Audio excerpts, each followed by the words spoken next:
What is going on, guys? It is Wrestlemania here, back with another video. Yeah, fans in the UK have certainly had to get through a lot of wrestling this weekend. We've gone from this version of The Undertaker to that version of The Undertaker in just 2 nights. And now we still have Raw tonight. But WrestleMania 37's second night truly lived up to its nickname, the Showcase of the Immortals. But that doesn't mean everything went off without a hitch. Now, although Night 2 had far fewer bloopers than Night 1, which was affected by the bad weather which postponed the show, it still had a significant number of fails. And just before we get into this video, I've got to remind you that these are not all the bloopers. We covered Night 1's bloopers in a different video, and you can click that in the top right hand corner. But now we have some more, so join us now as Wrestlemania looks at 8 more bloopers and fails at WrestleMania 37. Be sure to subscribe and hit that notification bell for daily wrestling videos, and follow us on Facebook for exclusive lists.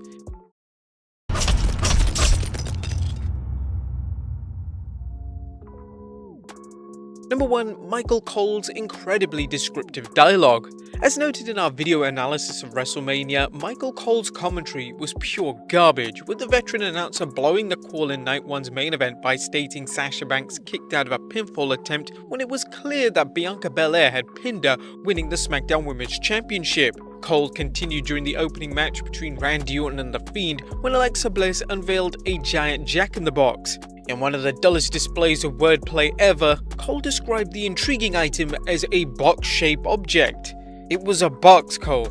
Social media erupted with fans laughing at Cole's lifeless description of what turned out to be an exciting entrance for The Fiend, who sprang out of the giant Jack-in-the-Box and dived into the ring after Orton. It's bad enough listening to Cole's repeated, "That's gotta be it, new champion" calls, but this one exemplified why Michael Cole is the white bread of wrestling announcers. Given how many times Vince McMahon fired Jim Ross, it boggles the mind that Cole is still employed by the WWE when he's one of the most mediocre commentators in the industry.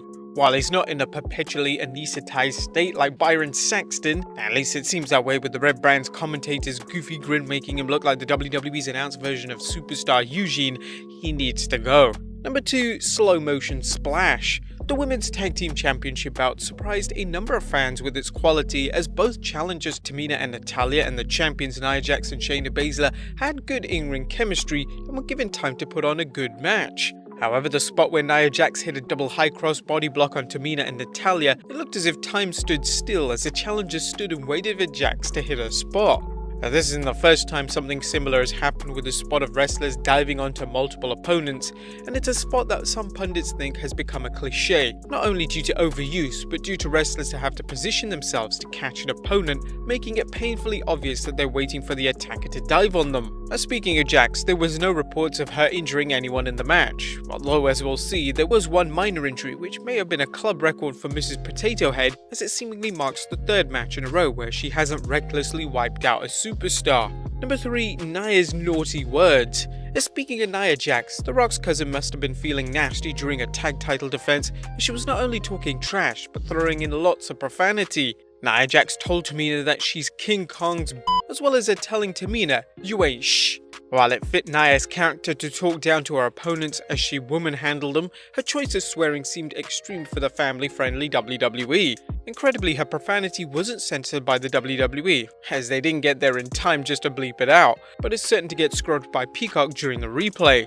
There are certain expletives that the WWE will let pass, but it's puzzling how Jax's profanity got past the WWE censors, which has no problem hiding attire malfunctions on Night 1.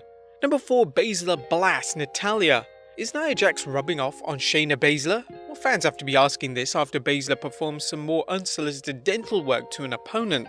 You'll likely recall the match a few weeks back where the Queen of Spades accidentally kicked out one of Asuka's teeth. Last night, Baszler almost repeated the feat when she threw a very stiff knee at Natalya, knocking Natalya senseless. While Natalya didn't lose any teeth, thankfully, she didn't escape unscathed and tweeted a picture of the damage with this message: "Teeth are good, a hole through my lip. Wrestling is real, and I'm unbreakable." Randy Orton even retweeted this saying #real, surely a response to Soulja Boy who thinks wrestling is fake. Now, we wish Natalya a speedy recovery after this painful spot. By the way, if you missed Night 2, be sure to check out our video recap and analysis of the show, and don't forget to share your thoughts on what happened. Number 5. The WWE Universe turns on Logan Paul and the WWE's crummy cover-up. It's not usual for the WWE Universe to boo a celebrity no matter how much they want them to be cheered, even though he's not a celebrity. But take for example Hulk Hogan, you could clearly hear the boos even though the WWE was piping in cheers. Well, this happened with YouTube celebrity Logan Paul, who the fans at Raymond James Stadium couldn't care less about and made their feelings very known. The crowd turned on Paul, booing him and chanting "Logan sucks." And to Paul's credit, he sold Kevin Owens' stunner like a champ. Although Logan was certainly no Bad Bunny when it came to his ring work, but the fans let Logan know they'd rather see him on YouTube than on the grandest stage of them all. The fans' reaction wasn't a blunder, but the WWE's weak efforts to cover the boos and chants with fake crowd noise only exacerbated the problem. On a brighter note, at least their sound effects team didn't accidentally pipe in Goldberg chants. That would have been a true Mania blunder. Number 6. The Sheamus Spill. Riddle's United States Championship defense against Sheamus was the power-packed slugfest fans expected, with both strikers knocking each other senseless. As noted in our recap video, the Celtic Warrior seemed determined to not only defeat Riddle, but destroy him. This made for a spectacular story in the ring and an unforgettable match between the two superstars. Sheamus' search and destroy mission led to a spot in the match where he went for white noise to Riddle from off the top rope. The high-risk move almost turned disastrous when Sheamus slipped off the top rope. Fortunately, Sheamus and Riddle didn't land wrong, and while it took Sheamus a moment to get his bearings, he hit the white noise. Still, it was a scary sight that had fans holding their collective breaths until Sheamus recovered. Regrettably for Riddle, he wouldn't be as fortunate as his opponent. Number 7. A bloody brogue kick. As mentioned, Riddle vs Sheamus was an intense match, with both superstars giving as good as they got. The match featured a number of smashing strikes, but also a number of clever counters, with the best coming late in the match. Sheamus went for a brogue kick only for Riddle to dodge it, countering by diving over the ropes and going for a springboard moonsault that might have ended the match.